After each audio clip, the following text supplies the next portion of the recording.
the importance of your morning routine.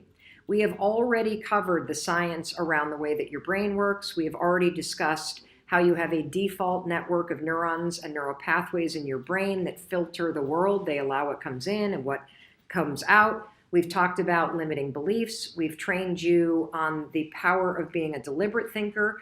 We've trained you on how you think this instead of thinking that when you have very negative beliefs. And now we're in the portion of the program where we're talking about the power of your morning routine. Why is a morning routine critical for your mindset? The reason why your morning routine is critical for your mindset is a couple reasons. Number one, let's just think common sense. If you wake up and you feel horrible and you're in a bad mood, and you pick up your phone or you turn on the news, and the first inbound information that hits your brain is negative, or it triggers something in you emotionally that is negative, you are starting your day off on the wrong foot. And you might even have a habit that if you wake up and the day begins as a bad day, that you then spend the rest of your day convincing yourself that this entire day is a bad day. That is a major mistake. It's also not true because you get to choose how you view what's happening around you. And the second reason why your morning routine is critical is because the first 2 hours that your brain is awake are the best 2 hours for your brain all day. And so I believe that if you create a very powerful morning routine, and the one that I am recommending that you start off with, and then you make it your own, you add in things, you take away things that you don't use or that you're not going to like. But everything I'm recommending is based on the science around productivity, focus, happiness, the way that your mind is actually wired to work. And that's why I'm recommending everything that I've been recommending in the program. I will explain very briefly the steps of the morning routine, but if this is the first video you're watching, it's day 11. Go back to day 9, go back to day 10, where I really begin talking about the power of a morning routine, why it's important, and I explain the science in detail. For today's training, we're going to talk about the third step in your morning routine. So when you get to the third step, by this point, you have already woken up on time and gotten out of bed when the alarm rang. You didn't hit the snooze button. You've already turned off the alarm on your phone if you're using your phone for your alarm. You have not looked at your phone. You have not turned on the TV. You have not let any information from the outside world cross the threshold into your precious brain yet. Why? Well, the reason why is I believe that you and your dreams, they deserve 10 lousy minutes. In fact, I think they deserve an hour, but I'm just going to go with 10 minutes because I know that you can find 10 lousy minutes to focus on your dreams, to focus on becoming a deliberate thinker, to plan out your day, and to figure out what your priority is. In this video, I'm going to explain to you the science behind why the 5-second rule works. As I said earlier, the 5-second rule is a form of metacognition that beats every trick that your brain plays on you. Most of us don't even realize how often we hesitate, start doubting ourselves, and get stuck analyzing things to death. I keep talking about how you can change your life in 5 seconds, and that's because in 5 seconds flat, worry can hijack your mind, fear can take over, and the smallest moves that you really want to make can seem terrifying. The opposite is also true. In 5 seconds flat, you can take control back. Do you know how often you hesitate and stop yourself? All day long. There's actually a neurological reason why change is so hard. Your brain is designed to stop you from changing. Let me explain. You see, change requires you to do things that are uncertain, scary, or new. Your brain is designed to protect you from doing things that are uncertain, scary, or new. What's your brain's favorite way to protect you? To trap you in your head by making you overthink. I've studied and interviewed the leading researchers in psychology and human behavior, and what they've taught me is that the moment you want to change, break a habit, or do something hard or scary and you hesitate, your brain goes to work to stop you. Now, there's all kinds of fancy names for this. cognitive biases, the paradox of choice, the psychological immune system, the spotlight effect. I could name hundreds of them. You don't need to know the fancy names. You just need to know one simple fact. There is a system in your head that is stopping you every step of the way. And the 5-second rule is the only tool that you need to beat it. So how does the 5-second rule beat the system in your head? There are two explanations. First, I'm going to give you the simple one, then I'm going to explain the science. At its most basic level, the 5-second rule is a tool that helps you take action. It gets you out of your head, and that's the secret. You've got to stop thinking and start living before the system in your head has a chance to stop you. Now let's talk about the science. The 5-second rule leverages proven principles in modern psychology, and there are literally hundreds of examples that I could point to, but in this video we're just going to focus on 5 of them.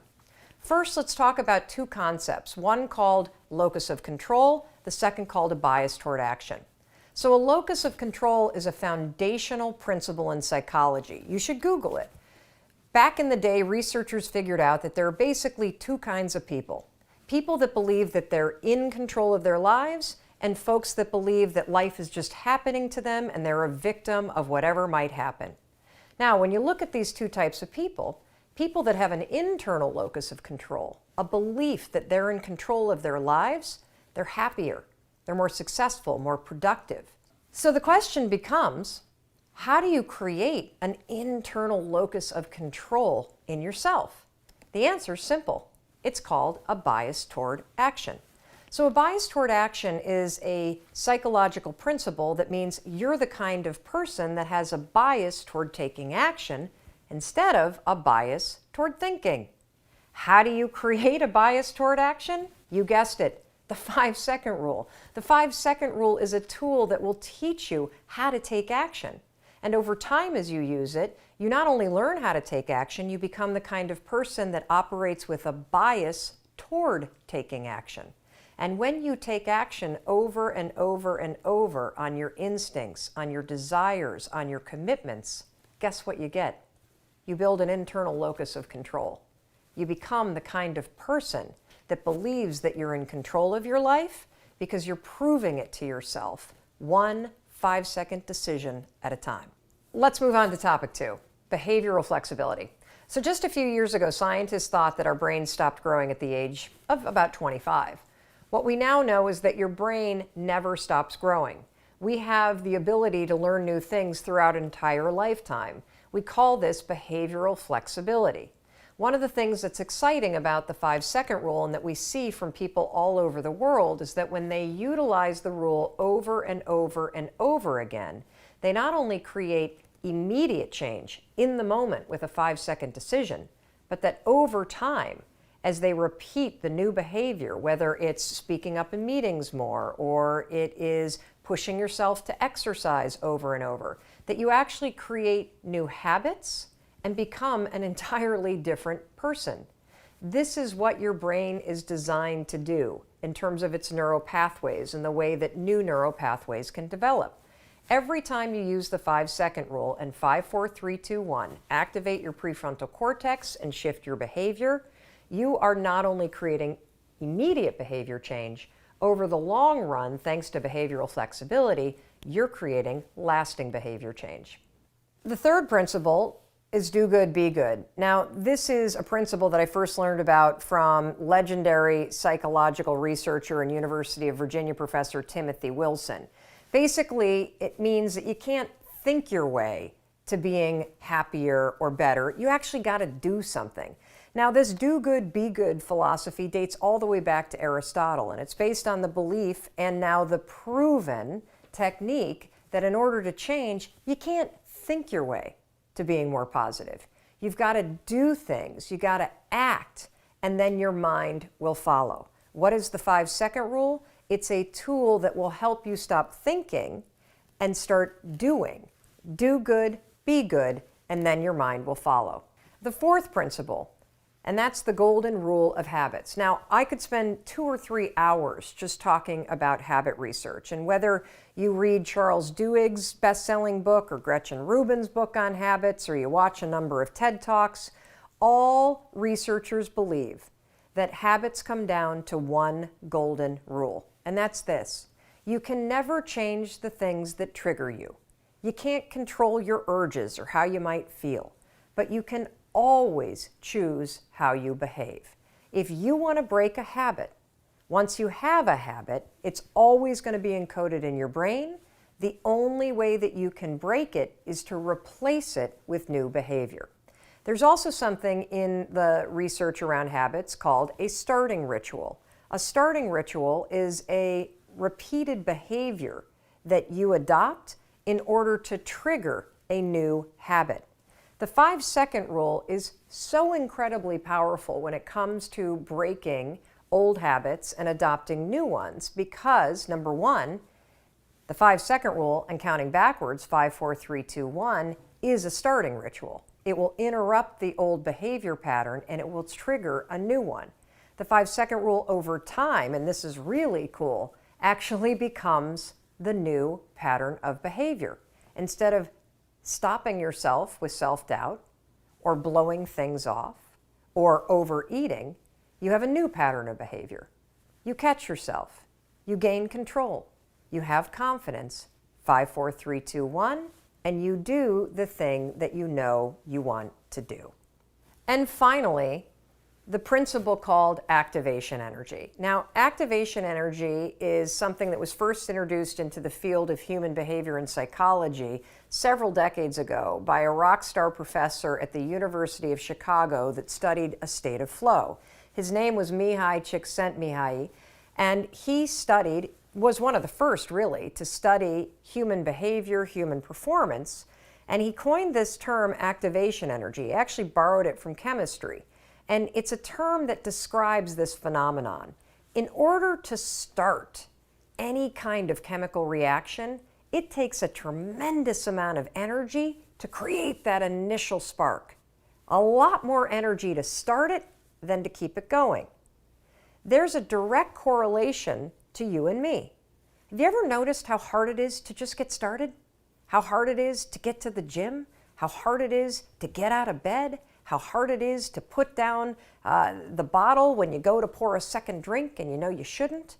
That feeling, how hard it is to get started, this is what Mihai's talking about.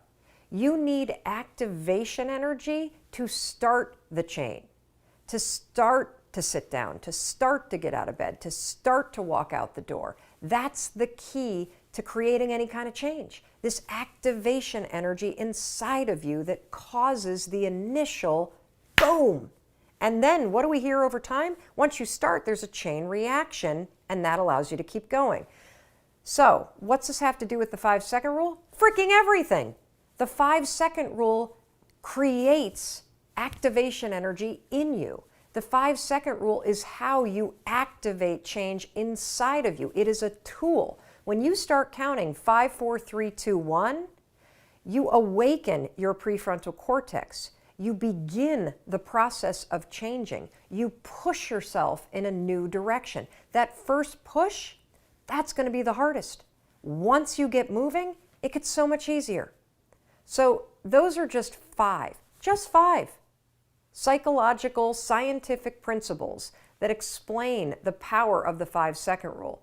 Personally, while the science is really interesting, I'm actually more inspired by the hundreds of thousands of people that we've heard from around the world, just like you and me, that are using this rule, not based on science, but using it in their lives and seeing remarkable results. The science explains it, but you're going to be absolutely amazed at what happens when you actually start to use this simple and powerful tool. You're not only going to blow up the system in your head and the tricks that your brain uses to stop you right now, you're going to shake up your entire life. I have studied morning routines, journaling methods, the science of productivity. It has taken me 3 years to figure out the perfect morning routine journaling method. It takes me less than 5 minutes. Less than 5 minutes. Each prompt in the journaling method is backed by science. It is designed to make your mindset more powerful. It's designed to give you control. It's designed to leverage the world's most powerful research around focus and around happiness And literally, it takes you less than 5 minutes. I'm going to walk you through step by step this week the science behind each one of the prompts. I invite you to print this out. I invite you to go to the 5-second journal and look at the science. And I invite you to think about what's working for you so you can create a morning routine that really empowers your mindset. Because I don't want you to wake up in the morning and immediately let the world in. You're under siege all day long from the world, from your friends, from your work, from your emails, from your social media, from the television, from the 24-hour news cycle. Your dreams deserve 10 to 30 minutes in the morning for you to get your head on straight, for you to focus yourself on things that are positive, for you to figure out how to build momentum and make progress on something that matters to you today, and for you to work on building your deliberate way of thinking so that by doing so, you're going to reprogram your default network in your brain so that your mind automatically starts filtering the world in a way that works for you.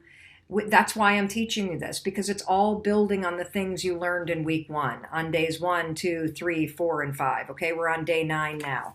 So the first prompt is very, very simple. And the first prompt is all about your mood.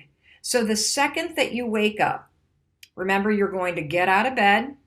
If your alarm is your phone, you're going to turn the alarm off, but you're going to leave your phone where it is, and you're not going to take your phone with you to journal, because I do not want you tempted to even look at it. I want your head clear. I want you present. I want 10 lousy minutes for your dreams. Don't your dreams deserve that? Doesn't your sanity and your happiness and your sense of control deserve 10 lousy minutes in the morning? Of course it does. So the first thing I want you to think about is your mood. And the reason why I'm starting with your mood is because there is tremendous research about your mood in the morning and how the mood that you have in the morning and the energy level that you have can impact your confidence all day long. It can impact your productivity all day long. And it's super important for you to do something first thing in the morning to get present to your mood and your energy, and then do something intentional to boost it, because that will have an established, science-backed, proven impact on your productivity and your focus and your happiness all day long. So there's a very simple prompt at the top. It just is, how do I feel? This is your inner compass. This is how you read your energy. It's a little scale, much like a gas tank in a car, from empty to full. Depleted is empty and full is energized. Me this morning, I woke up feeling meh. You want to, and then over here, you're going to explain, why do you feel this way? Now, it's important to identify why you feel meh or why you feel energized and excited, because it makes you present. You see, we're tuning you into your inner wisdom. We are teaching you how to be present and mindful. And even if when you get present to something that's negative, we're teaching you how to turn it around. See, negative isn't bad, it just is what it is. When you recognize that you woke up and you're feeling meh, which is how I felt this morning, now that you're present to it, you've got the power to get deliberate and shift it. So why did I wake up and go meh? I'll tell you why. Because there was some woman in the room next to me who was awake at 4:15 this morning, yapping to the person next to her. They weren't, doing anything that I hate hearing in a hotel room, other people through the wall, if you know what I mean. I'm keeping this family friendly. But she was just talking and talking and talking. And then I woke up again at 4:37, and I woke up again at 5:12, and I woke up again at 5:57, and then I woke up again at 6:20, and then I just got up. I mean, my alarm hadn't even gotten up yet. And I was so annoyed. And that's why it was like, meh, because of this chick next to me in the hotel room. It's actually the first thing that I said to Mandy. So I wrote down, I feel this way because I kept getting interrupted in my sleep and woken up by this person, and that bothered me. And the other reason why I feel meh is my neck kind of hurts. Sleeping in so many hotel beds, it's been lousy for my 50-year-old neck. So now the next thing that you're going to do, how long did that take? 5 seconds. 5 seconds to circle this, 5 seconds to explain why. Now the next one, most important. To feel more energized, I can. We want to boost your mood in the morning. Takes 5 seconds to think about it. So I wrote down, I'm going to get up and exercise. So my business partner, Mandy, and I, we schlepped our way to a Soul Cycle class, a 45-minute spin class here. It was, I'm not in spin shape. That's what I learned this morning. But let me tell you, it boosted my energy. So in just those 3 5-second questions, I have leveraged very profound and powerful science around mood to take control of my mindset. I could have easily in my old life woken up, been interrupted by some woman next door to me in the hotel all night long, been annoyed about it, carried that like, oh, I didn't get enough sleep, all through my entire day. All through my entire day. How many of you have done that?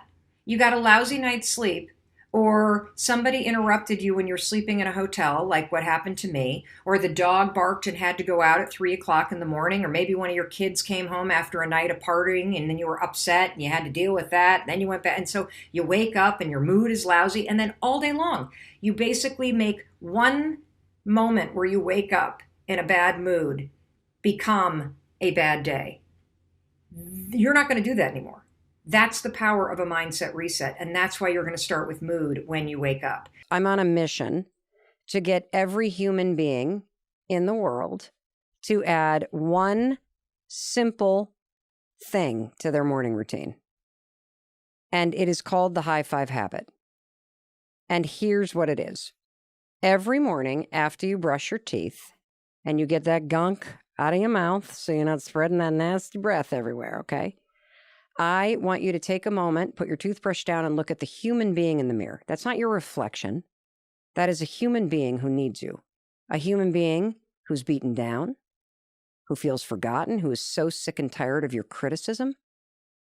And I want you to just stand there and look at them and take a moment, because the rest of your day is going to be about everybody else. And then I don't want you to say a thing. This is the genius of this habit.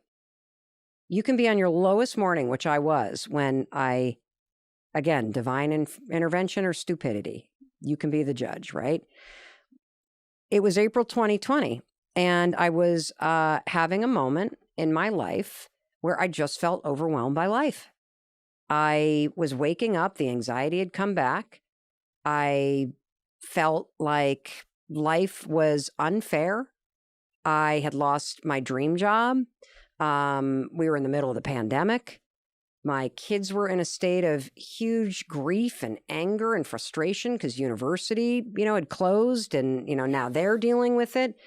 I had a bunch of like all of a sudden my business is imploding. And, don't forget, just over 10 years ago, I was in a crisis financially where my husband and I were about to lose we couldn't even pay for groceries. My dad was lending us money.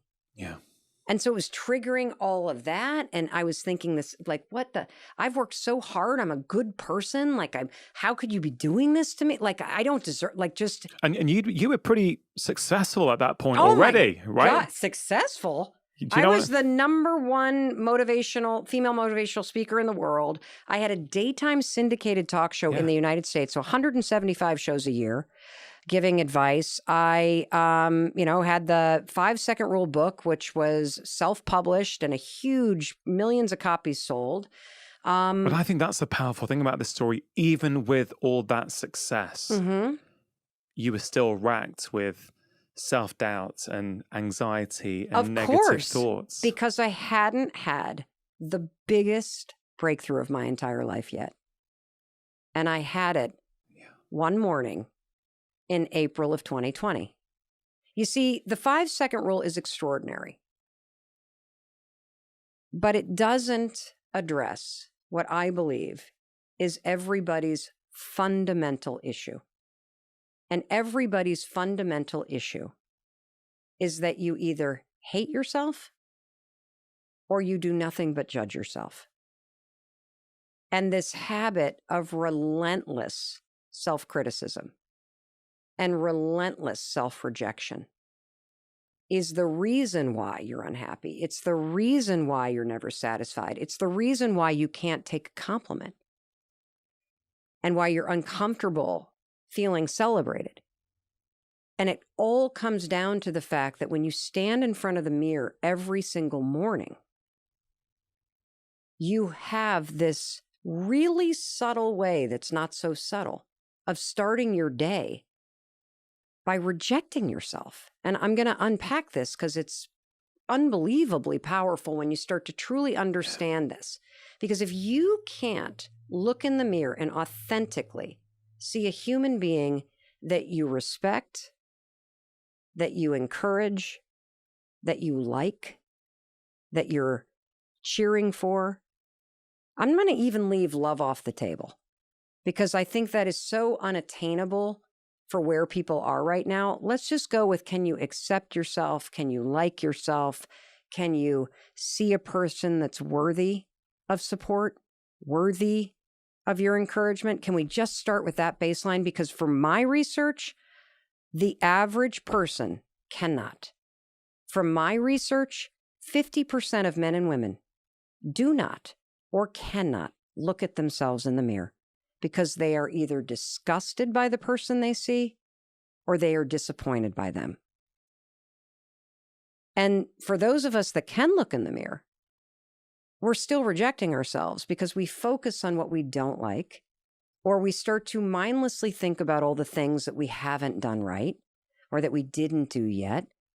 You know, on this particular morning, April 2020, I'm overwhelmed by my life. I drag myself into the bathroom. I immediately see my reflection and I'm like, ugh, God, you look like hell. Yeah. I start ticking off all the things, the saggy neck, one boob lower than the other, like, you know, how exhausted I look, the gray hair coming in, how old I'm starting to seem. Yeah. And then the mind, once it goes negative, keeps going in that direction unless you're 5, 4, 3, 2, 1, not thinking about that. But so my mind's like going down the drain. I'm like, why'd I get up so late? I got a Zoom call in 8 minutes. God, you didn't even, text him back yet. And the dog still needs to be. And I'm like, the beat down, the boom, boom, boom starts. And, I don't know what came over me. But that morning standing there, could not think of a thing to say. And here's the important part. When you feel like shit, when you're overwhelmed by your life, you're not going to believe a pep talk anyway. Because it doesn't match how you feel. And so for whatever reason, I literally just raised my hand and I high-fived the woman that I saw in the mirror because she looked like she needed a high five. She looked like she needed somebody to say, it's going to be okay. You can do this. Get out there. And, from that very first one, it wasn't like lightning came crashing through the ceiling and, stuck me in the head. That's not what happened. But there's definitely a switch inside each and every one of us. Yeah. So, think about the walls here. Yeah. Even when the lights are off, there's electricity in these walls. Even during your worst moments, there is vitality ripping through your veins. There is an electrical life force within you. And life can turn that switch off, but it's still there. There was something about this high five action that felt like a flip, like the switch flipped on, and all of a sudden the energy could connect back and something inside me turned on. Now, that first morning, I didn't go, yeah, that's not what happened. I just felt this sort of shift to, all right, you got a roof over your head, your family's healthy, you've saved money. It's not that bad. Yeah. Get out there. I didn't even think those things. It was more like the electricity, the energy in me, this vitality kind of kicked in. But it was the second morning where the profound nature of what I was stepping into really kicked in. So I wake up, anxiety, ankles right up the legs, feel like the rush of, oh God, something's wrong. 5, 4, 3, 2, 1, I get out of bed. I start walking to the bathroom, and it's as I'm walking to the bathroom, I'm not even in there yet, that I feel something I have never felt in my entire adult life. And it's this.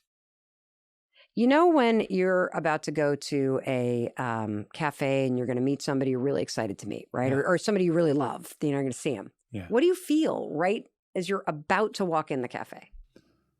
You're excited. You're upbeat. You're anticipating something good happening. Yeah. I actually realized I was feeling that way about seeing myself. Yeah. Now, I'm 53 this year. I don't think until that morning in April 2020, I had ever had an experience as an adult of being excited to see the human being Mel Robbins. I've been excited to see an outfit or a haircut or the way new eyeshadow might look. But the human being? The way our kids, when they're really, really little, just love the sight of themselves? This unconditional support and celebration that's hardwired in your DNA when you're born? Yeah. And so as I rounded the corner that second morning, that's when the profound nature of this started to really hit me. And I stood there and I stared at the woman in the mirror. And I realized I don't think I've ever asked myself the question, what does she need from me today? I've never joined in partnership with myself. I have been so busy trying to get shit done, trying to make sure people like me, trying to make sure the bills are paid, trying to make sure everybody else is okay, trying to do all this stuff that is the stuff of our lives, that I have forgotten about the most important person, and that is myself. And again, I'm going to go back to a point that we have been talking about kind of in various ways, which is we all know that we're supposed to love ourselves. We all know that we're supposed to be kind to ourselves. You can read a quote on Instagram. You should talk to yourself like your best friend. The problem is how? You read a quote like that, you're like, no shit, Sherlock. How do I do it? I mean, like, what? Seriously? Right? How do you do that? I don't know. I've been beating the shit out of myself for years. How do I stop doing it? I don't know. And, here's the thing. Like, logically, we know it's stupid because if beating yourself up, being hard on yourself, rejecting yourself, trashing yourself, if it actually worked, we'd all be millionaires. We'd have rock star bodies. We'd have the best marriages on the planet. We'd never have to work a day in our life. We'd be on a beach somewhere. Like, it would work. Yeah. But instead, we have these patterns of thinking and small patterns of behavior, like not looking in the mirror at yourself is a form of rejecting yourself. Picking yourself apart is a habit of rejecting yourself.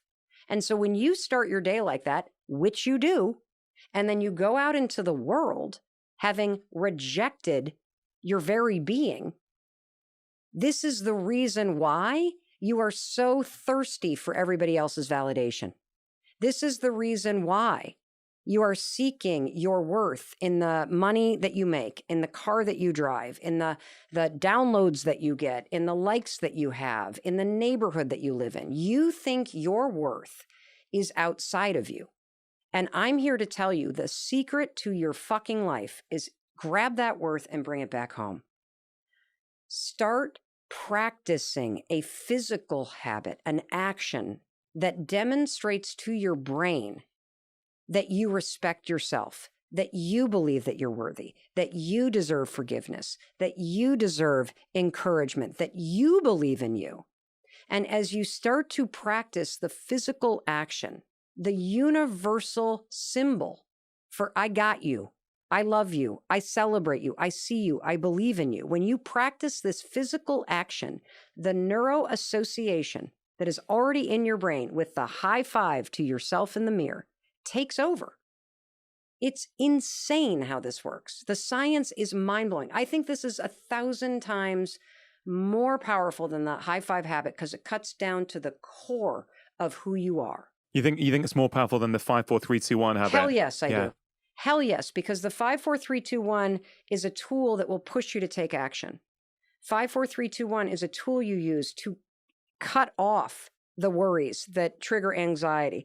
5, 4, 3, 2, 1 is a tool that you use to create a moment of objectivity and control when you're normally triggered so you can consciously choose a different response. Yeah. The high five habit goes all the way down to the core of who you are and how you treat yourself.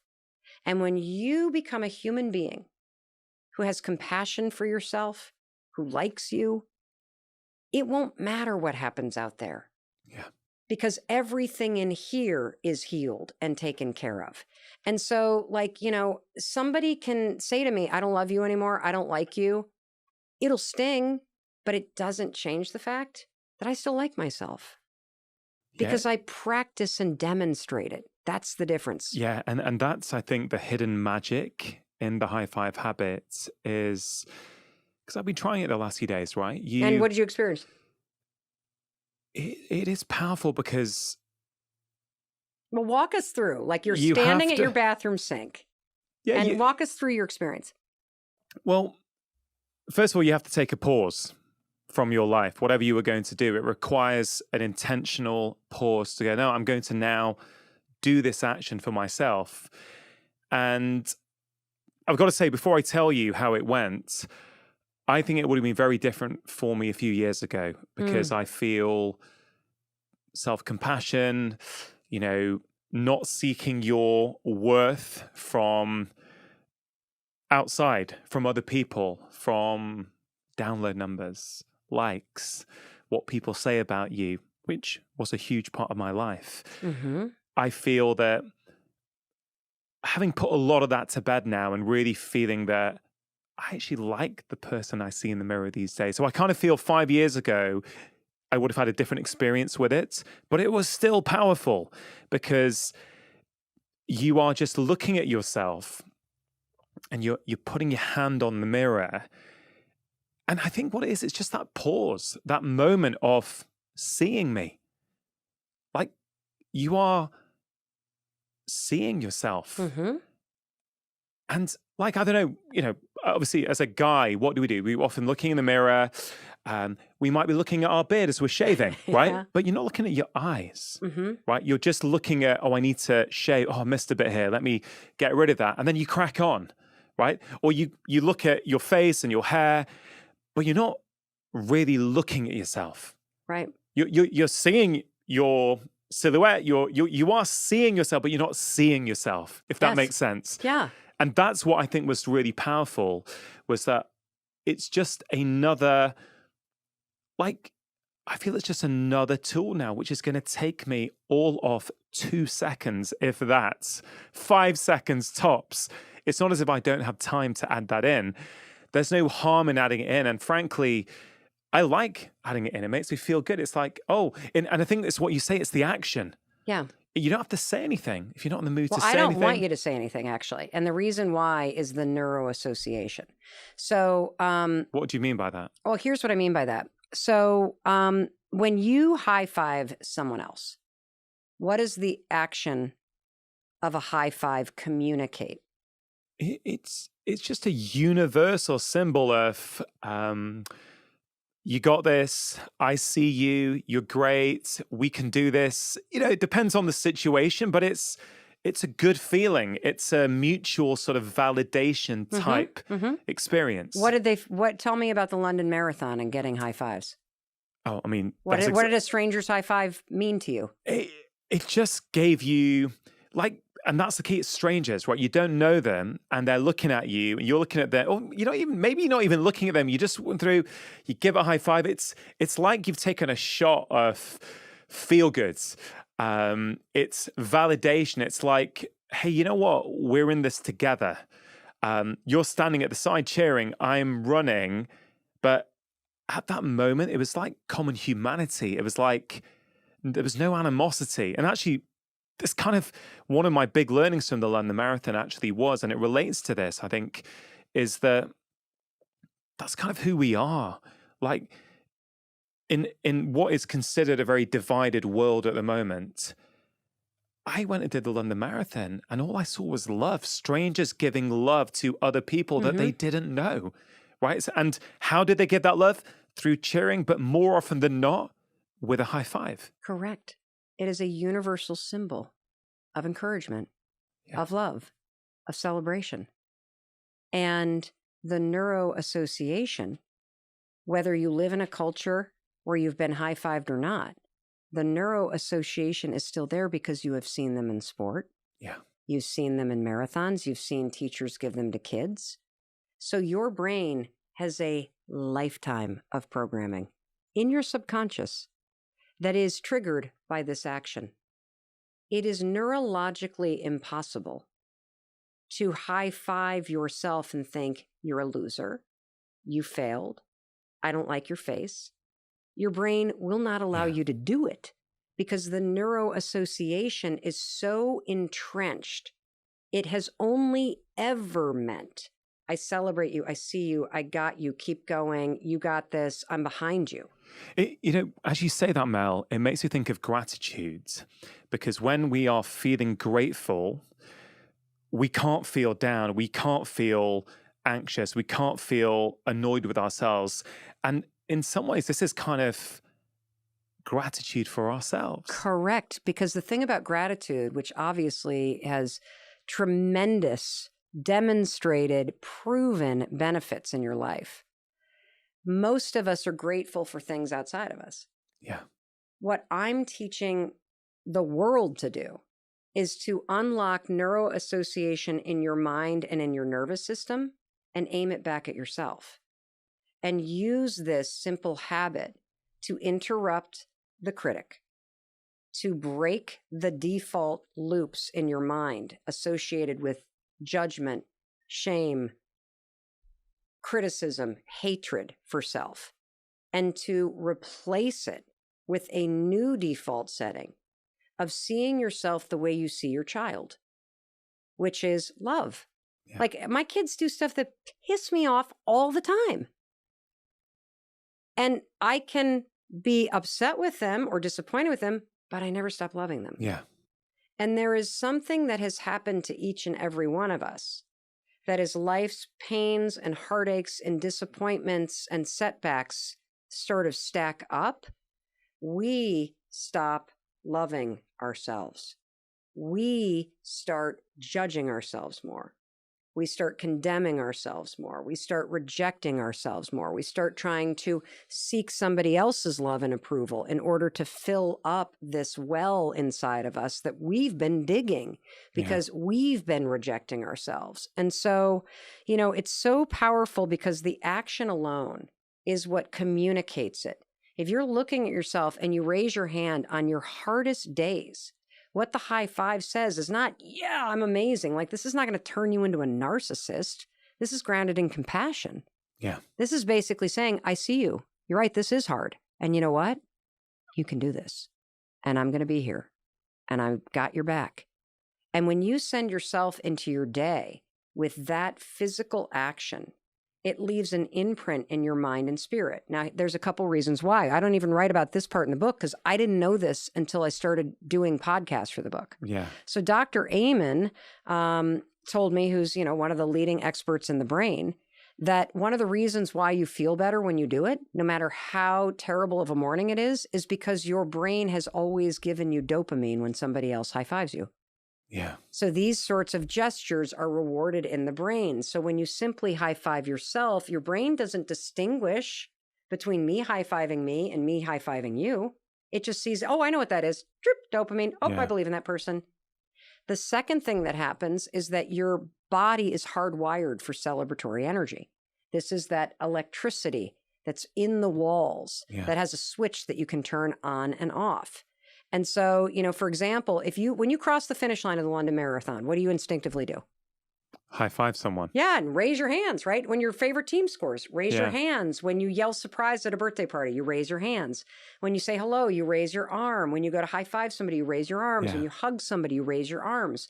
This is wired through your entire body. And normally we give that celebratory energy to other people or things. Yeah. I'm here to tell you, when you high five yourself, you flip the switch. You flip the switch and give yourself a little bit of that vitality that's coursing through you to help you move into your day. Yeah, I see it as almost like it is about the high five, but it's not in many ways as well, because it's like if you're going down a road and the high five to yourself sets you off on a different path for the rest of that day compared to had you not done it, right?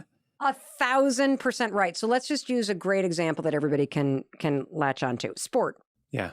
So if a team is about to play the championship in the league, right? Yeah. And they're the underdogs.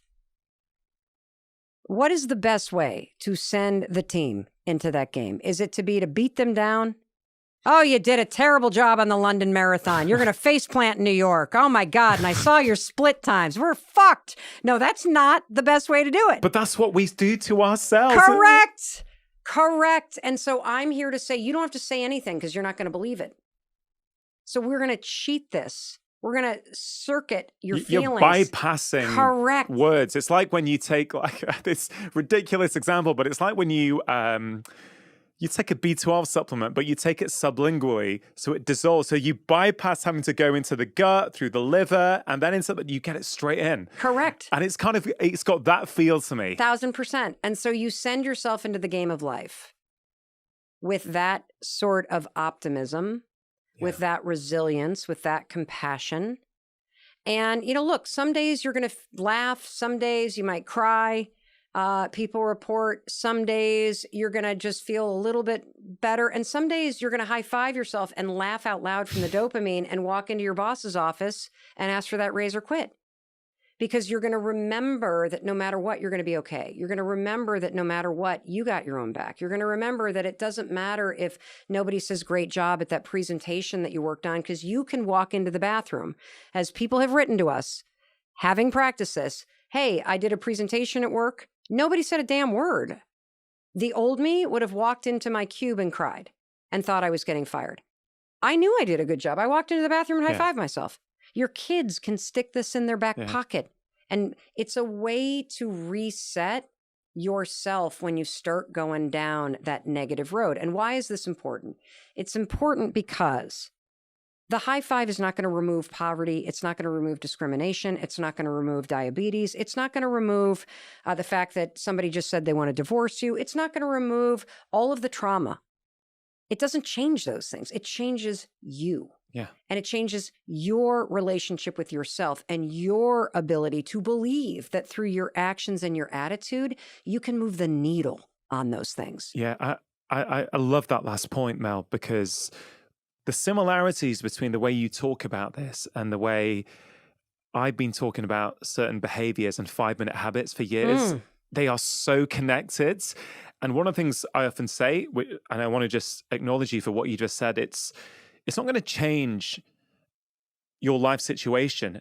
If you're in poverty, you're still going to be in poverty, but you're going to be a different person. You're going to be better able to face the stresses that are in your life. Yes. And I think this is such an important point, right? Because I have said this before on the show, but I always think it's worth reiterating that a lot of people feel that self-help or wellness is the preserve of the wealthy and the middle classes.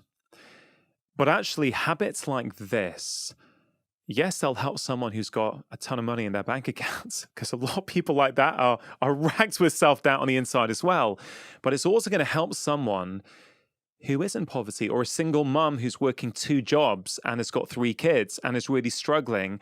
That little micro moment each morning where she sees herself in the mirror, she signals to her brain that she is worthy, that actually she's a human being with real feelings, and for all her qualities and all her, all the great things that she's doing, that has power, right? Oh my God, it is amazing free. Power. It is free. There's not a single person pretty much who is listening to this or watching this right now who couldn't just either pause or at the end go, all right, let me, I'm convinced, Mel. Like, I'm going to give this a go. I'm going to give this a go. Yeah.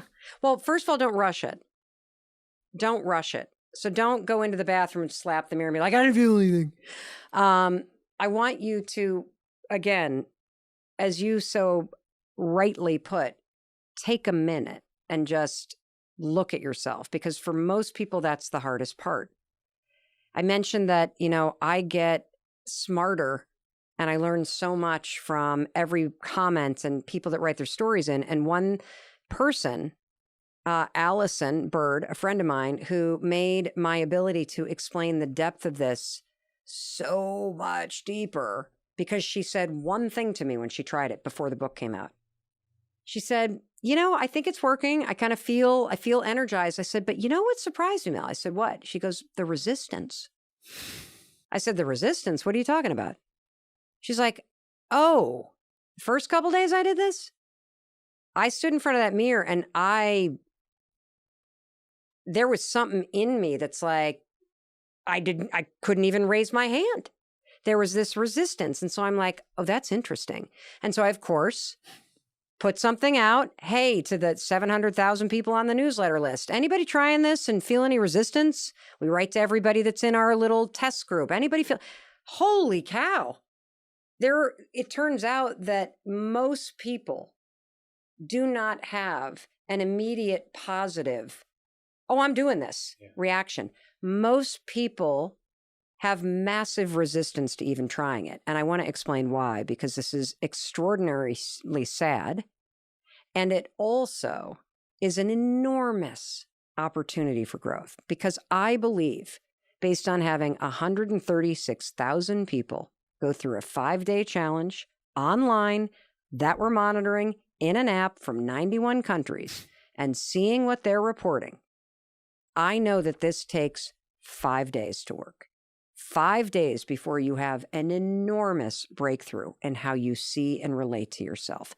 5 days before the chemical, physiological, neurological, physical, and psychological change starts to go, holy cow, this is crazy. This works like this. And so the resistance comes from self-judgment and self-condemnation. And I'm going to tell you a story to drive this home.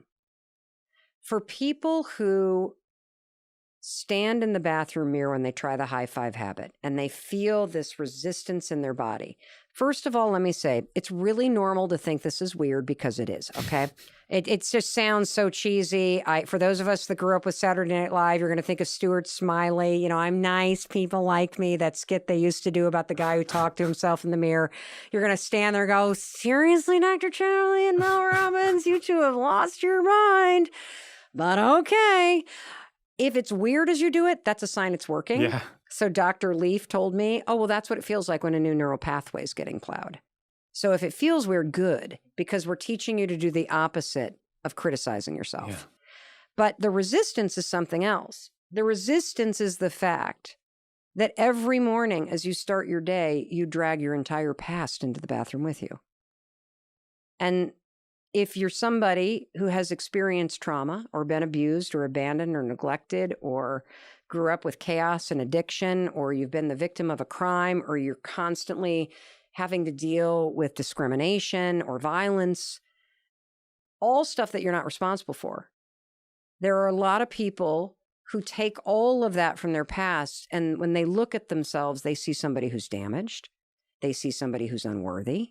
They see somebody who is unlovable because of those things.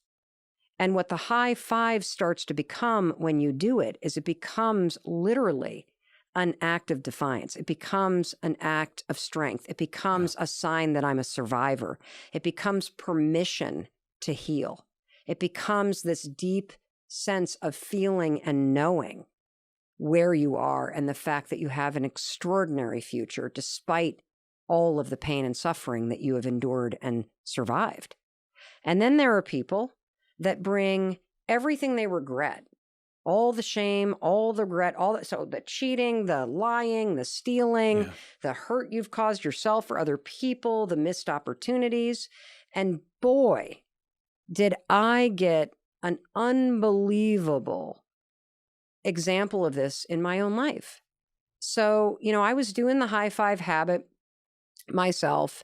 And during the early days of the pandemic, my husband had just been diagnosed with depression, and he's a super healthy guy. He is a certified Buddhist meditation instructor. He leads men's retreats called Soul Degree. He's a yoga instructor. He's wildly involved with our community and with our family. He's a super high functioning guy, but he's just felt heavy. There's been like a cloud there, like a heaviness to him, there's no light between his eyes. And so thankfully, his therapist finally got him to go see a psychopharmacologist and somebody to do the advanced testing. They're like, dude, you have dysthymia. You have really long-term depression. You're lucky you've been doing all this stuff because it's kept you alive. And I turned to him at one point. I've been doing this for a couple days, or a couple weeks rather. And I'm like, I know I'm not your doctor. And I know I'm not an expert in your mental health, but I really think you should try this high five thing. I really think it's going to help you with this depression. He's like, I'm not high five. It is the stupidest thing. I don't care what you're doing. No. And I'm like, okay, if you won't do it for yourself, would you just do it for me? Would you do it for 5 days? Because we're in the middle of researching this now. And I haven't even shared it with my audience yet. And I'm kind of like writing down in my journal what I'm feeling. And I've got a couple people on the team. Would you just do it for me? He's like, all right. So he kind of did the first one, like, are you happy? Typical spouse thing. Like, Yeah. So he did it for 5 days. And then I asked him what he thought. And he said, you're on to something really big. And I said, why do you say that? And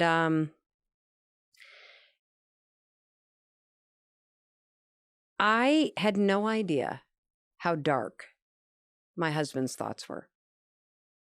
I had no idea how much he was condemning himself, how much shame he felt. I knew that he was struggling with depression. I had no idea that for the past 7 years, the man who has stood next to me at the bathroom sink next to me would look up at the mirror and see a person that he hated. He saw a person that had failed. He believed that since the restaurant business didn't work, and since it left us $800,000 in debt, and that his wife had to go out and make the money, that he was the world's worst father, the world's worst husband, and he has been condemning himself every day for 7 years. And the reason he thought the high five was stupid is because you only high five people you care about. You only high five people who are winning. And he, of all people, didn't deserve it. And for me, I knew that he was struggling with shame around the restaurant business. I knew he was struggling with the amount of debt that we had and the fact that, he had, the investors lost money. Like, for me, I had a totally different experience. I'm like, you guys worked at that for 8 years? You made your investors whole? Like, hello, entrepreneurship? Like, we wouldn't have the 5-second rule without it. Are you kidding? Like, woohoo, we're winning. This is amazing. Like, his business partner had the same, like, he was proud of what they built, proud of how hard they worked. Chris, for whatever reason, that was not his story. Yeah. His story was condemnation, regret, shame. He could only see a failure. And, what was wild about that is, I've for years talked Chris up. I've for years have told him how proud I am of him. He was the CFO of the business as the company was taking off. Yeah. Like, he owns half of it. Like, he's an integral part of everything. Yeah. He doesn't see it that way. And that's an important part.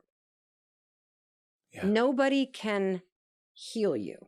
Nobody can change how you talk to yourself. This is an inside job. And so if you relate to how my husband feels, I want you to understand that what Chris said to me was that this high five and pushing through the resistance is an act of forgiveness. It's an act of healing.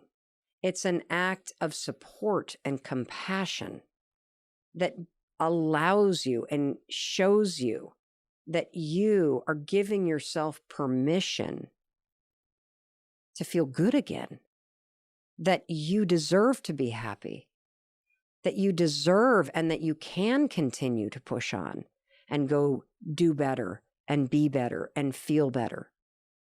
And that of all people, you're going to stop judging you. You're not a procrastinator. You have a habit of procrastinating. Big difference. Because if it's a habit, I can teach you to use science to break it.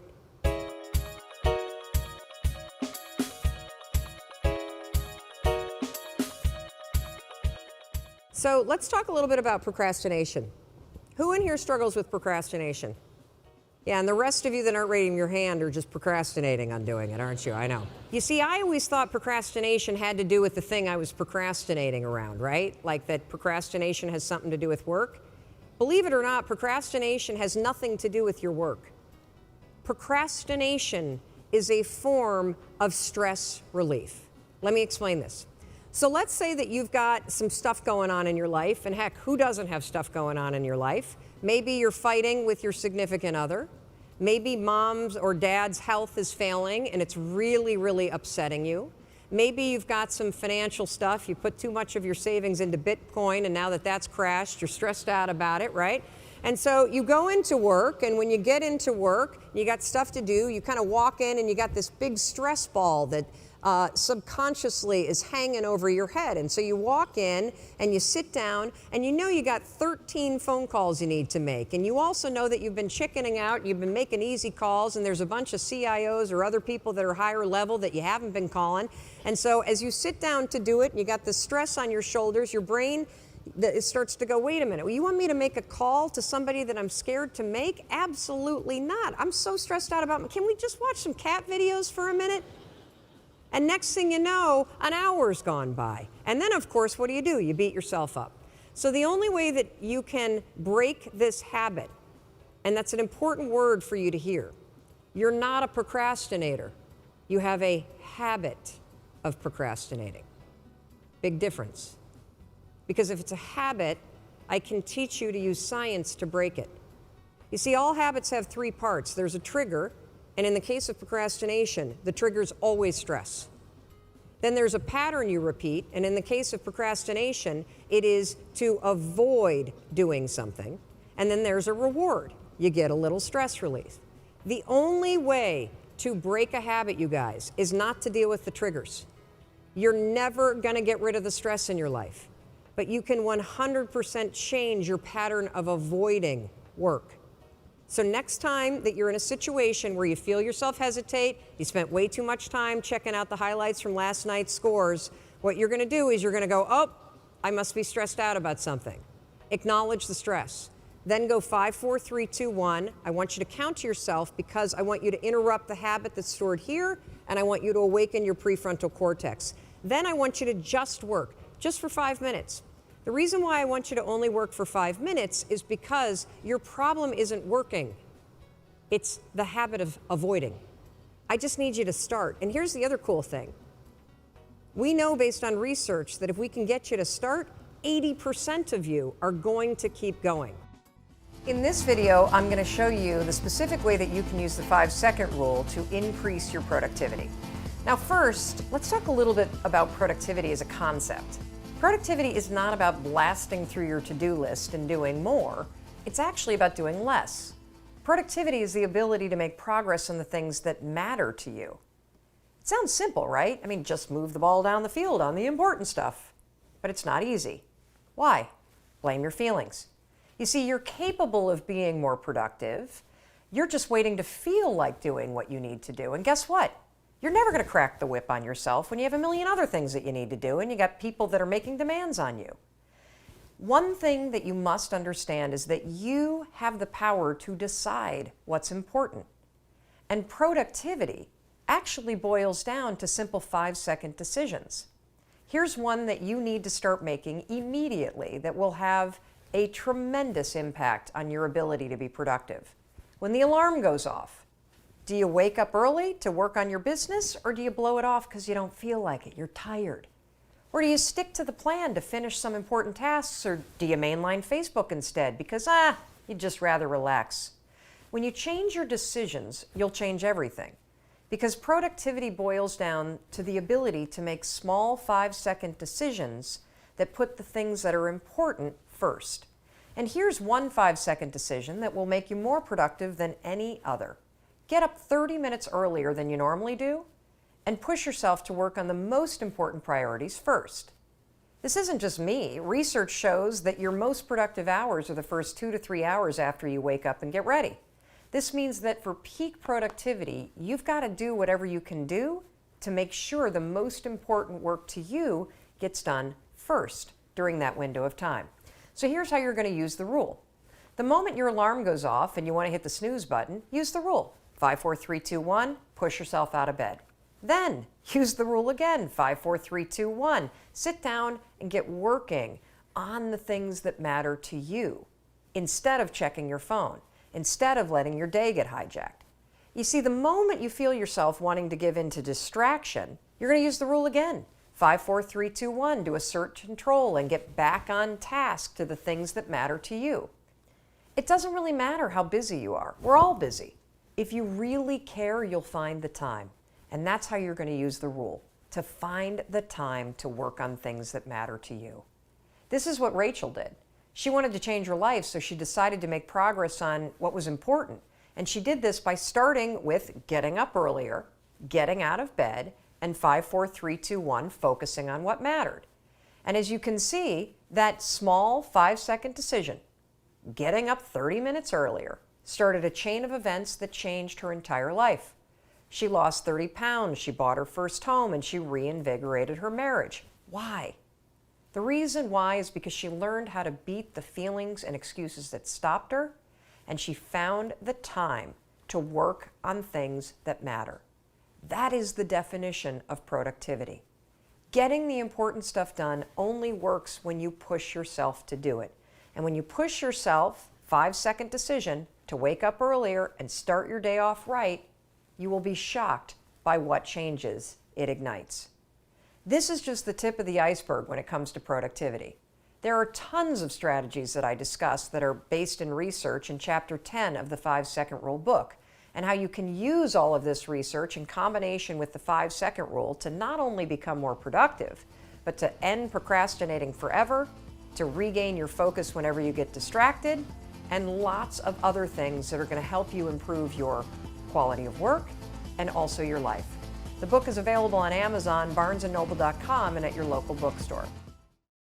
Do it anyway is a mindset trick that you can use when you start to feel excuses rolling up. It works a lot like the 5-second rule. So you have said to yourself, okay, I'm going to talk to my boss today about that thing that I've been avoiding talking to them about.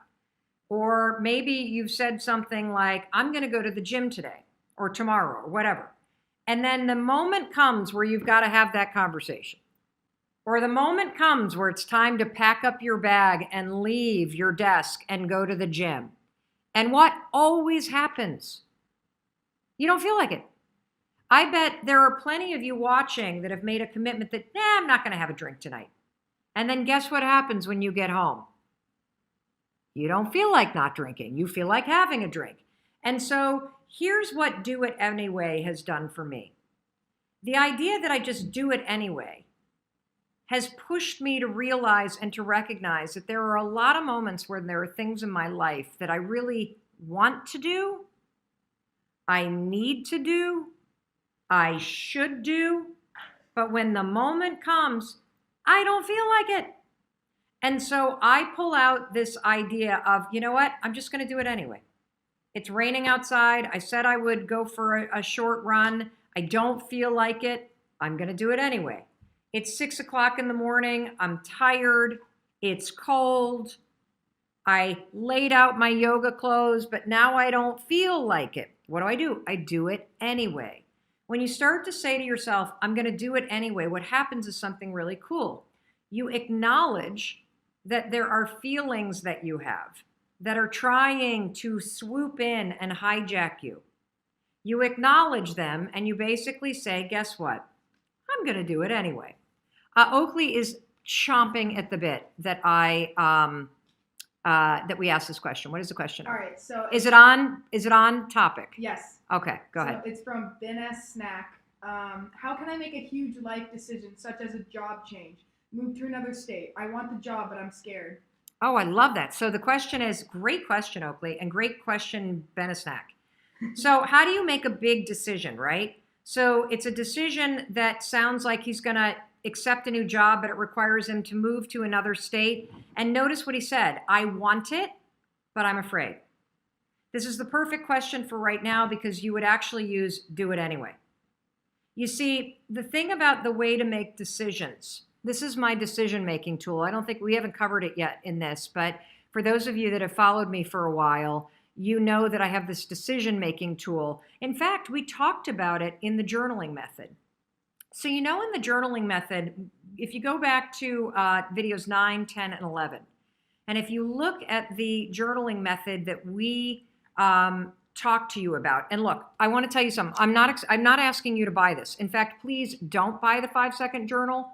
We don't have any more in stock. They're sold out around the globe. We'll print more. Do not buy this. I'm not doing this training to ask you to buy anything. I'm showing you this because for those of you that don't have the journaling method in front of you, if you go to 5secondjournal.com, 5secondjournal.com, if you go to 5secondjournal.com, what you will find is a ton of free templates that will show you the journaling method for free. You don't ever have to buy that. I'm telling you not to buy it. I want to be very clear. The reason why we're doing these trainings is not to get you to buy something, okay? It's to help you learn how to reset your mind. So back to the question. The opening thing in the journal. Do I have one that's open here? Because then I could, well, I'll just open this one. The opening thing in the journal is a fuel gauge that has you tune in, and this is going to get to decision making, that has you tune in to how you're feeling energy-wise every morning. And so let me show you what that looks like in case you haven't seen those videos yet. So you see this little fuel gauge right here. Oh, can you see it on Instagram, Oak? Am I holding it up? Yeah, just like not that one. Yeah, there you go. Now Okay, you can see it really there you go.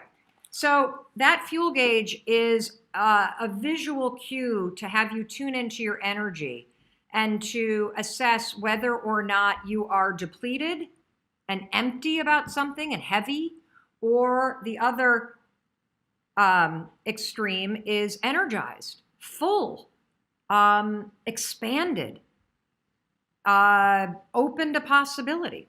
And the reason why I ask you to do that first thing in the morning to assess your mood, to assess your energy, to tune in, is because there's established research that says that your mood in your morning impacts your productivity and focus all day long.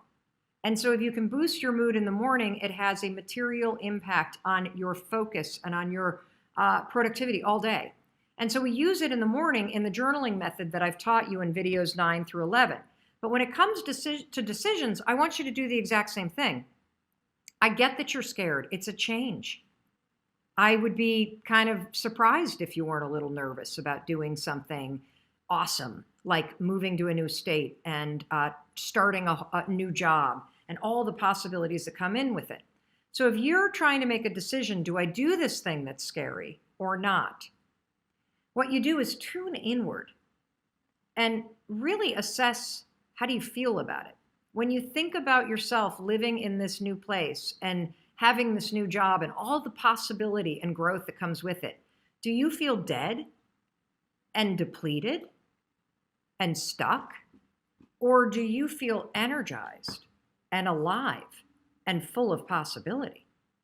You see, if the decision is something that will expand your future, that will create possibility, that will make you grow, then it is 1,000% something that you must do. And you must do it even though you're afraid. And the fear is a very normal thing. And the fear is there because you're about to do something new. But do not use the fear to talk yourself out of making a decision that actually is grounded in growth and possibility and energizing you. So that's how I make decisions, using the stuff that you're learning in the Mindset Reset. And again, you can go back to the journaling method on videos 9, 10, and 11. But if you have a big decision to make and you notice that you're afraid, or you notice that you're stuck up here, go in and ask yourself, does the decision deplete me, make me stuck, make me feel dead, make me feel heavy? Or does the decision, even though it scares me, even though it's hard, is there something about it that expands possibility and opens up my life and will give me an opportunity to grow? If you're in this camp, the answer is heck yes. If you're in the dead camp and the hell no, heck no, okay? All right, cool. Let me give you a shout out real quick, because the do it anyway thing, I do it every morning. Because here's the deal about me, you guys. I hate exercising. I hate it. Yeah, you do. I do. I hate it. But I should say it this way. I hate going. I hate getting dressed for it. I hate driving there, but I love how I feel when I've done it. I love it. And so do it anyway has helped me get through the front resistance, the part that I hate. And it helps me get there. And once I'm there, I absolutely don't necessarily love the exercise, but when I'm done, I love how I feel. And so that's how I use Do It Anyway, okay? Every day I use Do It Anyway because it works so powerfully for me to push my excuses aside and to actually take care of my body, which is a very important thing in terms of my commitment, in terms of my desire to really enjoy my life fully. But I never, ever, ever, I'm never the kind of person that wakes up and goes, yeah, let's go exercise. I'm never the kind of person that is driving there going, I'm so excited to do this. I'm never the kind of person walking in that's even like, yes, I'm so glad I made it. I dread it usually all the way through it. Sometimes I half enjoy it while I'm there, but mostly I dread it. But by the time it's over, I frigging love the fact that I went, and that's why I do it. Like if I were to ask you, Peter, hey, Peter, I was bankrupt and I was fighting with my husband all the time and drinking too much. How could I change my life? What would you tell me to do? Yeah. Say, look for a job, Mel. Stop being a bitch to Chris. And you might want to consider sobering up. The answers are easy. It's the actions that are hard. Instead of being addicted to information, which to me is a form of self-doubt. If you think if you need a credential because legally you can't own a nail salon without the license, get the credential. If you're getting a credential because you're scared shitless about selling yourself, it's time to start selling. Because the credential is not going to solve the self-doubt. The only thing that solves self-doubt is action. It's really that simple. And the other thing that we fixate on is you fixate on the big stuff. You got to start with the little stuff. You know, they did this massive research project at the Harvard Business School where they basically asked what makes people feel satisfied or successful with their work. And after this monster study, they came down to one factor. Are you making progress every day on something that's important to you? You see, a mistake that we make is that we wait to feel ready to do something. So we have all this pent up energy and then we make a burst and we make 10 phone calls. Oh my God, oh my God, oh my God. I'm like motivated. This is freaking amazing. And then all of a sudden you're like, whoo, I'm done. Oh, and then you don't do it for a week. You are so much better off making one important phone call a day. So much better off because you're seeing yourself make progress on something every single day. And you're also not relying on these bouts of feeling motivated, which come and go like the breeze.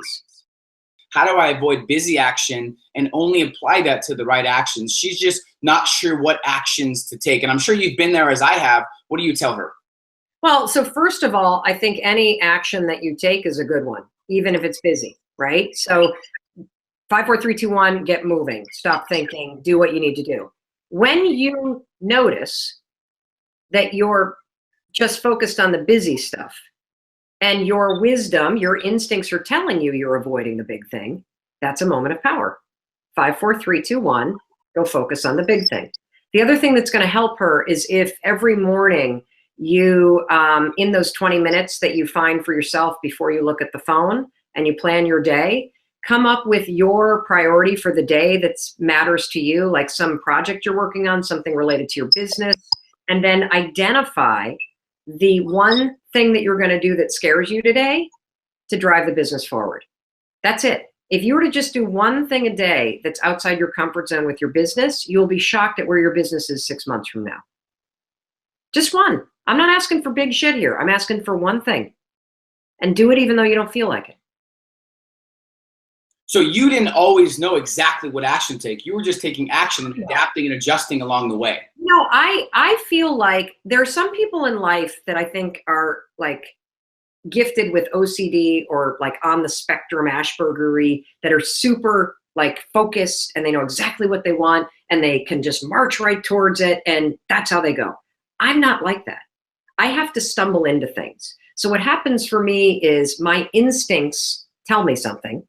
And then I go and take action to do it. And then as I'm doing it, I gather all this data that tells me I hate, oh, what the heck? Hold on, this is CNN. We got to decline that. Tell them goodbye. Data that informs me. I'm going to give you an example, okay? So I had tremendous success in the speaking business. I went from zero, never had been paid for a speech, to literally the most booked woman in the world in 3 years flat. Crazy. And there's a number of reasons why. Number one, the content's terrific. I'm also a really good public speaker. There's not a lot of women on the circuit, but more importantly, I behave in a way because I know that the number one asset in business is make the people you're dealing with know that they matter. Take care of everybody you deal with, everybody. The event planners, the speaking bureaus, everybody has something that they're worried about. You get rid of the worry, you make them feel like they're important. Everybody wants to be around you because at the end of the day, we all want to know that we matter. So if you do business with people that make you feel good, you want to do more business with them. And so it's a really, really simple thing. I call it, my philosophy about human beings is just be a fan. Just cheer for everybody. There's so much success to go around. People have really difficult lives. They make things really hard for themselves. Make their life easy. Make them feel great. Give them a hug, smile, compliment them. Be generous. Don't be a pain in the ass. Like literally, it's that simple. So I explode. Now here's the thing. I thought when I started the speaking business that it would be really amazing to just for the rest of my life be a speaker. Here's what I discovered. There are so many aspects of running a speaking business at this level that deplete the hell out of me. I hate being alone. I hate traveling that much. I really don't like the fact that when I get off the stage, I don't have contact with the audience anymore. What energizes me is conversations like this. What energizes me is hearing from people, connecting with them, the ongoing stuff. And so a year ago, I made a decision, I got to shift the business. Now, it's already a really successful business. And you watching this, your business may be wildly successful too. Let me ask you a question. What aspects of your business energize you? And what aspects deplete you? There's an enormous business opportunity for you right now to simply align your business with the things that energize you more. So for me, that meant, how do I take this significant revenue and duplicate it, but not get on a plane? How do I reach people with these ideas and inspire them without having to be away from my family? How do I have an ongoing connection? Because those are the things that energize me. And so I made a huge pivot. We cut the number of speeches in half and we launched an online course business. We are now in the audio products business. And so that, because it energizes me, because I have an ongoing connection with people. Other than talking to you, which is fucking awesome, hearing from everybody, what they got out of this, seeing your photographs of you with the phone and 5, 4, 3, 2, 1, and then getting the post that you actually closed a big deal. That is so cool because I see that you're changing. That is what is amazing. Now, here's the other thing, guys. 5 years from now, it may deplete the hell out of me to do online courses. Something else, live events, might energize me. So I will make that pivot. So when I said in the very beginning, Peter, there's only one you, and you've got this whole casserole of experiences and interesting wisdom, that depleted versus energized data is that wisdom. Use it to your advantage in business. If you freaking hate selling, hire somebody to do it for you. Pay attention to what your instincts are telling you. I'm not great at managing people. I don't have the patience to explain everything, you know? I'm not great with details in terms of production management. It depletes me. So don't do it. Find a partner, get somebody so this is what I'm saying. You may be banging your head against the wall, and the reason why you haven't hit that level is because you're scared shitless to hire somebody or partner with somebody or give up this aspect of your business that takes 80% of your time, gives you 20% of your revenue, and depletes the hell out of you. Stop being stupid. Do the stuff that feels good. That's easy. That doesn't mean you won't have toilet days. That doesn't mean you don't have to do stuff like empty the trash or do the annoying things. We all have to. but align your business with the things that naturally energize you, and you will explode your income. Well, thank you for having me. And I think of probably anybody on the planet will get what I'm about to say in your bones, because you understand the profound impact that the 5-second rule as a starting ritual has had on millions of people's lives, helping them move from thinking to doing. And even sitting here, Jim, with you, which it's just an honor being such a fan of your work too, to be here with you, even sitting here knowing the impact that the 5-second rule has had on millions of people's lives. Yeah. I'm going to tell you something. What's that? The high five habit is an even bigger deal with more profound change. And I can't wait to unpack it, but I'll tell you personally, I used the 5-second rule to turn my life around, to go from being bankrupt to being extraordinarily successful, to changing every habit I have, to improving my marriage. It got me into action. But I'll tell you what it never did.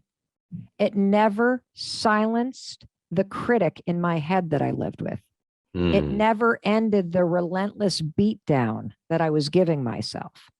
And it never broke the habit that I had of constantly hating myself or focusing on the things that weren't working instead of celebrating myself and focusing on the things that were. And the high five habit cuts right down through all that noise and reconnects you with the you that's in there, with the confidence that is your birthright. And the way that it literally reprograms your mind is breathtaking. Well, we talk a lot about morning routines, and this was the easiest thing to add to my morning routine.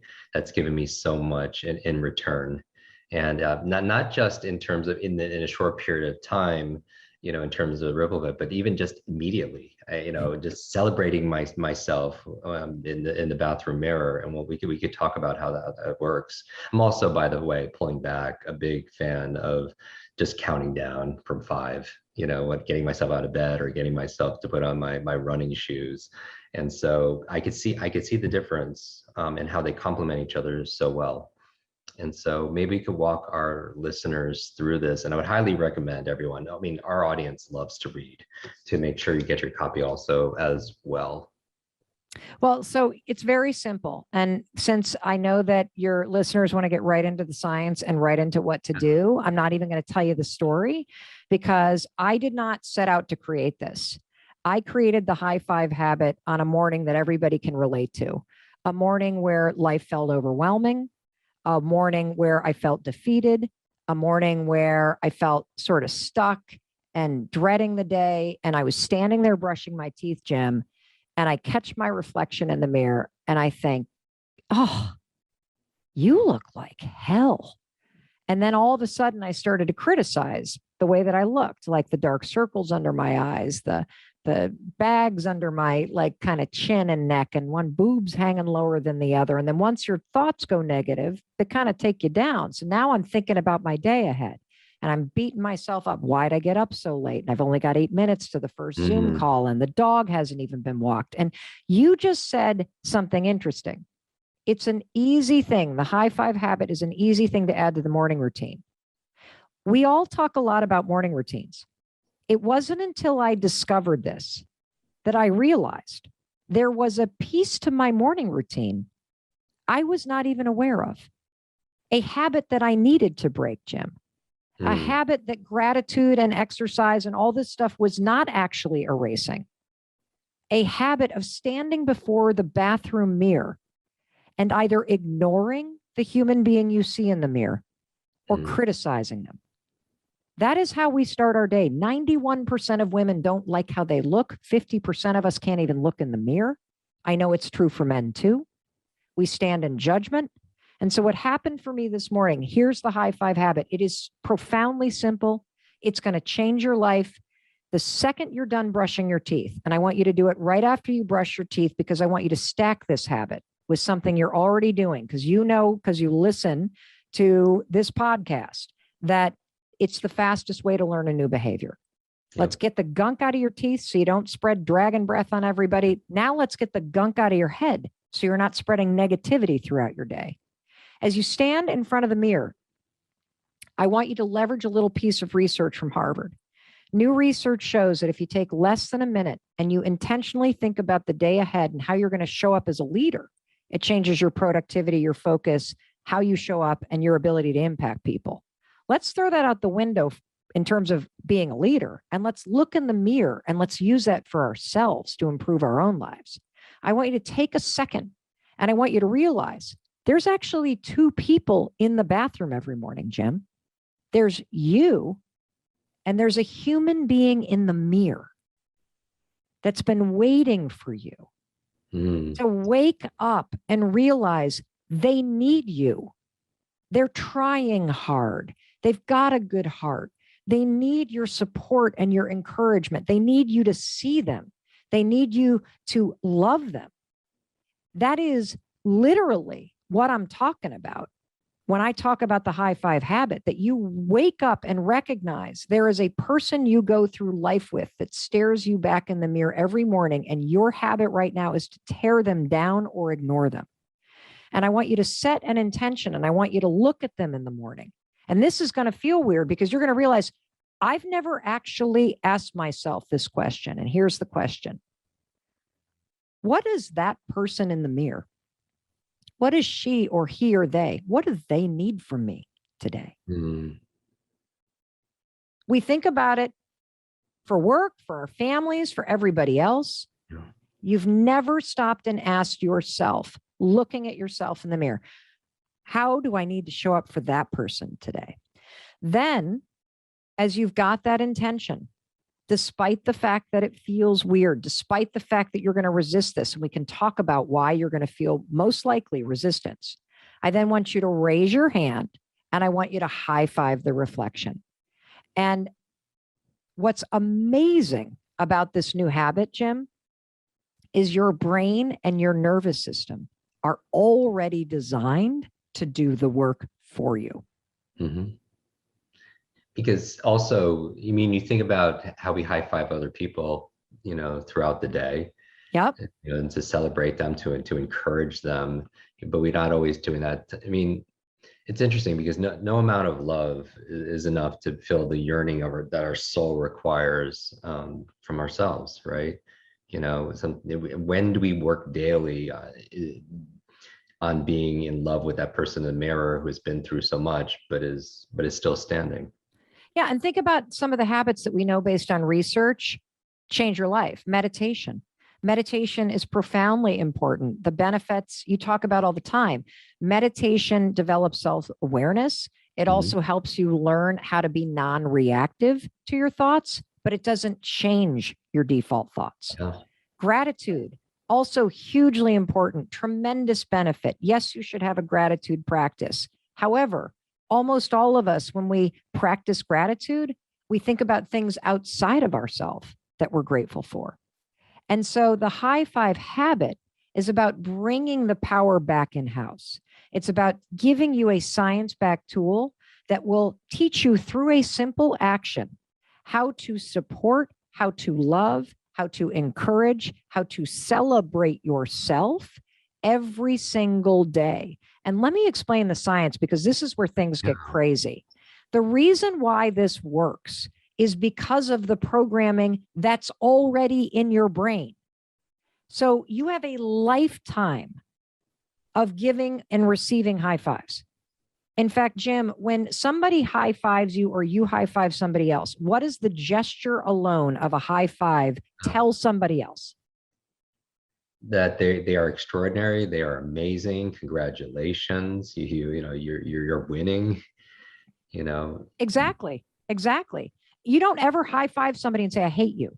You always high five and are like, I love you. We got this. No problem. You're, you know, go get them. You're going to win. Even if somebody just blew it, you high five them and it's like, shake it off. Come on. I still believe in you. Let's go. And so all of that programming is right here in the interior of your brain. It's in your basal ganglia. It is in your subconscious. It is sitting there and it is married to the action of high fiving. So what happens is when you stand there, you set this intention, you're with yourself, you see yourself, you feel the resistance, you ignore the resistance, you go to high five yourself. Your brain's like, oh, I know what this gesture means. It activates the subconscious programming. It silences the critic and the beatdown. You can't think anything but positive thoughts. It's impossible neurologically because of the programming already in your brain. And then over time, if you do this, give me just 5 days. You do this 5 days in a row, fight through the weirdness because it's new and the resistance because you have the opposite habit. You judge yourself, you reject yourself. When you high five yourself, it silences that. It activates the programming that's already in your brain and it starts to marry it with your own reflection. And that's not all. I talked to our buddy, Dr. Amen, the other day. He went bananas when he heard about this. He's like, Mel, holy cow. Do you realize you also get a boost in your mood because when you high five other people, you get a dopamine drip. So you get a dopamine drip when you do this to yourself.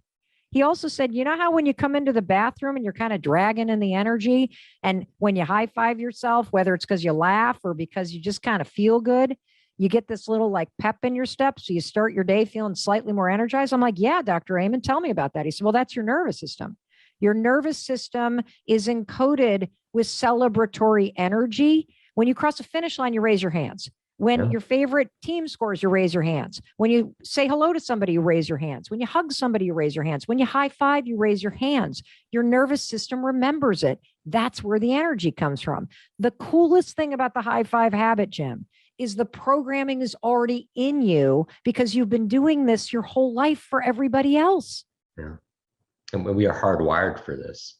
Hardwired. In fact, when you were born, DNA, in your DNA was celebration and joy. Little kids, when you see them in front of a mirror, they don't step back and go, my thighs are fat. Man, I'm a loser. They don't do that. They spin, they high five the mirror, they kiss the mirror, they love themselves. This is your birthright. It was your life experience that taught you to judge and reject yourself. And I'm here to tell you this simple habit of standing before the mirror and raising your hand and high-fiving yourself like you so willingly do for everybody else. Yeah. You don't have to say a thing. You can have resistance. You can feel that it's weird. You can literally reject it in your mind as you start to do it, and you will experience massive transformation as you complete the gesture because your mind is wired for this. You know, my husband, Jim, a lot of people know the story because it was his restaurant business failing that rocketed us into this personal crisis. And that's when I invented the 5-second rule. Well, his best friend and he worked at that restaurant business for 7 years. And at the end of the 7 years, they sold it for a song to a new investor. And our best friend, his business partner, was able to shrug and go, okay, well, that's entrepreneurship. I'm very proud of what we did. I'm proud of how hard we worked. And, you know, did we return the profit we wanted? No, but I'm still proud of myself. My husband couldn't do that. My husband said, I failed. Do you know for 7 years, he has looked in the mirror every morning, Jim, like so many of us do, and dragged his past in there and said, because this thing in my past, I am a failure. I am unworthy. I am unlovable. When I first started this high five thing in April of 2020 to pick myself up after getting fired from my dream job as a talk show host and in the throes of the pandemic and my kids in crisis and the world in crisis and just feeling overwhelmed, Chris couldn't do it. And the reason why he couldn't do it is the reason why everybody's resistant to doing it. It's because he was dragging all of that judgment and everything from his past into the bathroom every morning. And he was saying, because of that experience, I don't see a human being that's worthy of celebration. So if you've experienced trauma or abuse or discrimination, or you've been abandoned, or, you know, you're a human being and you've done things you've regretted, or you wish you could change and you'd forgive Jim or me for it, but you stand in judgment of yourself, you will resist this because right now you see a human being who doesn't deserve celebration. If you're like Jim and I, and you are very much achievement driven, you may realize as you resist this, that you don't celebrate yourself unless you've done something. unless you've worked out, Oh, unless you've got the sure. money in the bank, unless you're driving the Range Rover, unless you fix that thing. And what I'm here to tell you is we got it all opposite, Jim. Yeah. You see, we've been withholding the very support and celebration that we need in order to feel inspired, encouraged, and motivated to Right. take the actions that change our life. Hey, it's Mel. Thank you so much for checking this video out. And if you like this one, I have a feeling you're going to like this one too. I'll see you there.